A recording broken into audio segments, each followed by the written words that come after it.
Kublai Khan, born on September 23, 1215, was a powerful Mongol emperor and the fifth Khagan, Great Khan, of the Mongol Empire, as well as the founder of the Yuan dynasty in China. A grandson of Genghis Khan, Kublai Khan is remembered for his political prowess, cultural tolerance, and ambition to rule a vast and diverse empire that stretched across much of Asia and into Europe. His reign marked the culmination of Mongol dominance and the establishment of a new era in Chinese and world history. Early life and background. Kublai Khan was born into the royal Borjigin clan, the ruling family of the Mongol Empire.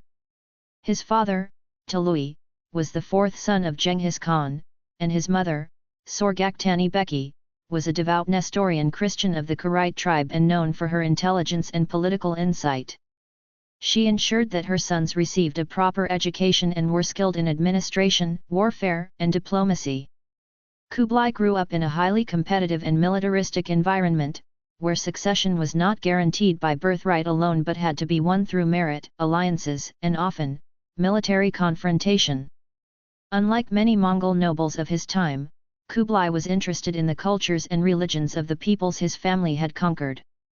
He had a deep interest in Chinese civilization and Confucian governance, and he employed Chinese advisors and scholars.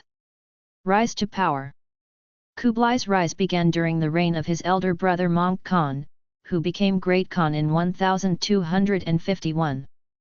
Möngke assigned Kublai to govern northern China and the territories of the Song dynasty, a powerful Chinese kingdom that remained independent of Mongol rule.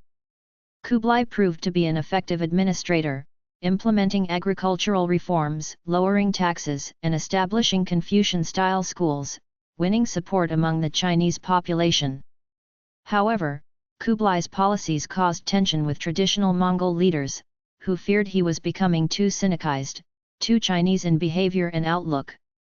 The death of Möngke in 1259 led to a power struggle between Kublai and his younger brother Erik Bok. In 1260, Kublai declared himself Great Khan, while Erik Bok did the same in Karakoram, the Mongol capital. A civil war ensued, lasting until 1264, when Kublai emerged victorious, consolidating his authority over most of the Mongol Empire. Founding of the Yuan dynasty. With his victory over Erik Bok, Kublai Khan turned his focus to consolidating power in China. In 1271, he officially declared the founding of the Yuan dynasty, taking the Chinese dynastic name Yuan, meaning origin or primal. This was a deliberate attempt to legitimize Mongol rule over China in the eyes of the Chinese people. Kublai moved his capital to Khenbaliq, modern-day Beijing, where he built a lavish court that reflected a blend of Mongol and Chinese traditions. The Yuan dynasty became the first non-Han Chinese dynasty to rule the entire territory of China. Kublai adopted many Chinese systems of government and retained Confucian bureaucrats. At the same time, he maintained the Mongol aristocracy's privileges and continued to rely on Mongol military power. Conquest of the Song dynasty. One of Kublai's most important military achievements was the conquest of the southern Song dynasty.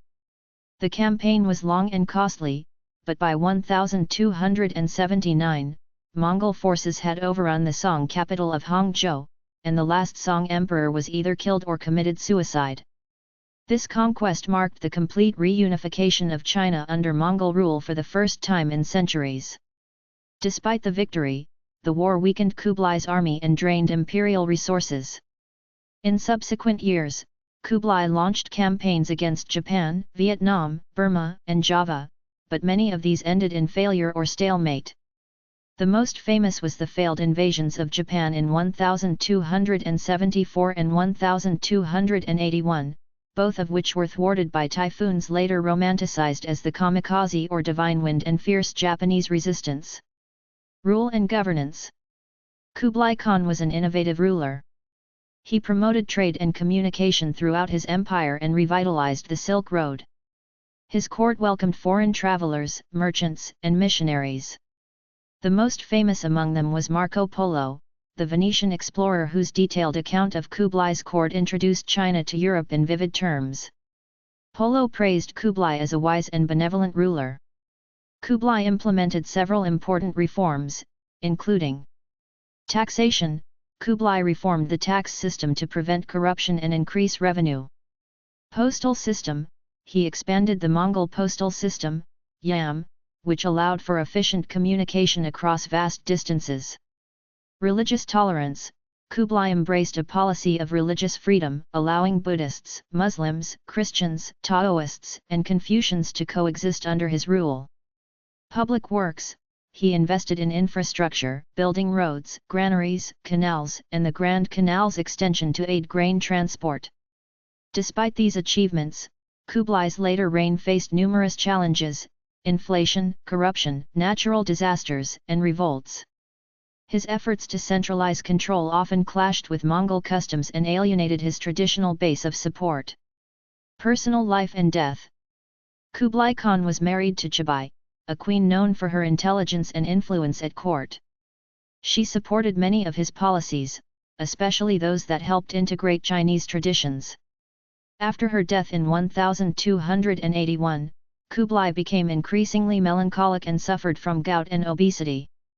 He withdrew from active leadership and relied more on his ministers. Kublai Khan died on February 18, 1294, at the age of 78. He was buried in an unknown location, following Mongol custom. After his death, the Yuan dynasty continued under his descendants but began to decline rapidly. The dynasty was eventually overthrown in 1368 by the Ming dynasty. Legacy. Kublai Khan left an indelible mark on world history. He was the first non-native emperor to rule all of China and succeeded in merging Mongol governance with Chinese imperial traditions. His court became a center of global exchange, welcoming travelers, artists, and scholars. Though the Mongol Empire would eventually fragment, Kublai's reign represented the height of its cultural and political influence.